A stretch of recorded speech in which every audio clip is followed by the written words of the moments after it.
নমস্কার বন্ধুরা, স্বপ্নার মেয়ে রান্নাঘরে তোমাদের আবারও একটা নতুন ভিডিওতে অনেক অনেক স্বাগত। আশা করি তোমরা সবাই ভালো আছো, আমিও বেশ ভালো আছি। আজকে তোমাদের সাথে একটা দারুণ রেসিপি শেয়ার করতে চলেছি, যেটা এই গরমে খুবই সুস্বাদু। তো চলো আর দেরি না করে সোজা রান্নাতে যাই।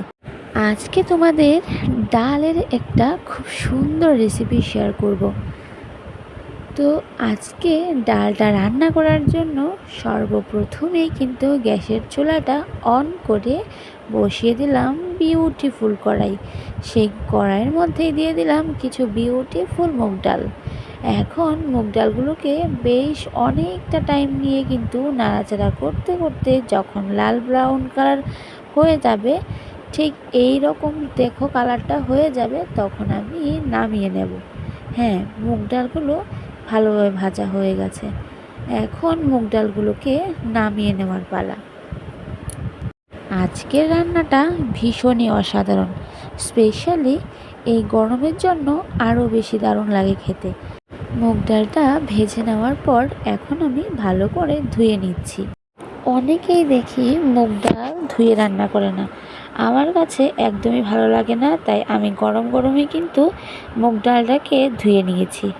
ডালটা ধুয়ে নেওয়ার পর গ্যাসের চুলায় আবার আগুনটা ধরিয়ে বসিয়ে দিলাম একটা ছোট্ট একটা সসপ্যান। সেই সসপ্যানে কিছু জল নিয়ে নিলাম, আর ওই জলে দিয়ে দিলাম ধুয়ে রাখা মুগ ডালগুলো। এখন আমি মুগ ডালটাকে অনেকটা টাইম নিয়ে ভালো মতো সেদ্ধ করে নেব। একটু তাড়াতাড়ি সেদ্ধ হওয়ার জন্য ডালের মধ্যে দিয়ে দিলাম অল্প একটু লবণ।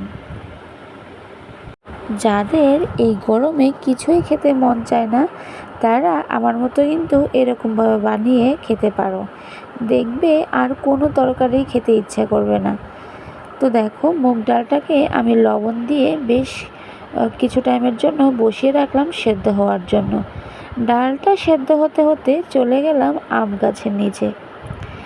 গিয়ে দেখলাম খুব সুন্দর সুন্দর আম ধরে আছে গাছে, তাই এখন আমি দুটো আম চটচট করে পেড়ে নিচ্ছি। কীরকম লাগছে বলো, সবুজ সবুজ আম। এই আমগুলো খেতে খুবই টেস্টি হয়, পাকলেও ভালো লাগে আর কাঁচাও খেতে ভালো লাগে। তাই আমি দেরি না করে দুটো আম পেড়ে ভালো মতো ধুয়ে নিয়েছি। এখন হচ্ছে আমের খোসা ছাড়ানোর পালা। আজকের এই রেসিপিটা যদি একবার বানিয়ে খাও, অবশ্যই বলবে যে কারা কারা আমার ভিডিও দেখে বানিয়েছ। তো দেখো, আমি এদিকে আমের খোসা ছাড়ানো শুরু করে দিলাম। এখানে আমি দুটো আমকে ভালোভাবে খোসা ছাড়িয়ে নিচ্ছি। এখন কিন্তু আমের ভিতর এখনও আটে আসেনি, তাই খুব সুন্দরভাবে কিন্তু আমগুলোকে কেটে নেওয়া যায়। তোমরা দেখো, আমি খুব সহজভাবে দুটো আমকে কেটে সুন্দর করে পিস পিস করে নিচ্ছি। আমি একটা আমকে 4 থেকে 6 টুকরা করলাম। এই আমগুলো দিয়েই আজকে কিন্তু রান্নাটা করব। হ্যাঁ, আজকে আমি তোমাদের রান্না করে দেখাবো আম ডাল। এদিকে আম পেড়ে আনতে এবং আমের খোসা ছাড়াতে ছাড়াতে ডালও সেদ্ধ হয়েছে, এবং এখন ডালটাকে আমি একটা ঘুটনির সাহায্যে ভালো করে ঘুটে নিয়েছি। পুরো ডালটাকে একদম মসৃণ করে নিয়েছি। ডালটা সেদ্ধ হওয়ার পর ডালের মধ্যে দিয়ে দিলাম হলুদ গুঁড়ো, সুন্দর একটা কালার আসার জন্য। আর ডালে যদি হলুদই না দেওয়া হয়, তাহলে কিন্তু ডালের মধ্যে দেখতেও ভালো লাগে না এবং টেস্টও লাগে না।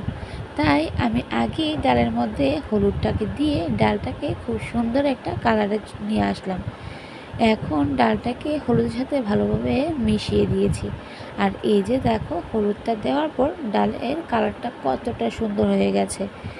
এখন ডালের মধ্যে আমি দিয়ে দিলাম 4-5টা কাঁচামরিচের চেরা। তো মরিচটাকে দিয়ে আমি ডালটাকে নামিয়ে নিয়েছি। নামিয়ে আরেকটা কড়াই বসিয়ে দিলাম। কড়াইটা বসিয়ে যখন দেখলাম যে কড়াইটা গরম হয়ে গেছিলো, তখন দিয়ে দিলাম কড়াইতে অল্প একটু সর্ষের তেল। তারপর দিলাম একটা তেজপাতা। এখন মরিচ আর তেজপাতাকে ভালো মতো ভেজে নিচ্ছি। যখন দেখলাম মরিচ আর তেজপাতা ভালোভাবে ভাজা হয়ে গেছে, তখন আমি দিয়ে দিলাম 1 চামচের মতো পাঁচফোড়ন। অনেকেই এই পাঁচফোড়নের জায়গাতে সর্ষেও দেয়, সর্ষে দিলেও ভালো লাগে এবং পাঁচফোড়ন দিলেও ভালো লাগে। তো যখন পাঁচফোড়নটা ভাজা ভাজা হয়ে গেছে, তখন আমি দিয়ে দিলাম সেদ্ধ করে রাখা মুগ ডাল। আর তারপর আজকের যে স্পেশাল জিনিসটা, আম, এই আমগুলো দিয়ে দিলাম ডালের ভেতর। এখন আমটাকে হালকা একটু সেদ্ধ করার পালা। আমটা সেদ্ধ হতে হতে আমি তোমাদের দেখাই যে আজকে আমি ডালের সাথে খাওয়ার জন্য কী রান্না করছি। এই যে দেখো, আজকে আমি শাক দিয়ে ডাল দিয়ে ভাত খাবো। হ্যাঁ, খুব ইয়ামি লাগে সেই খাবারটা আমার কাছে খেতে।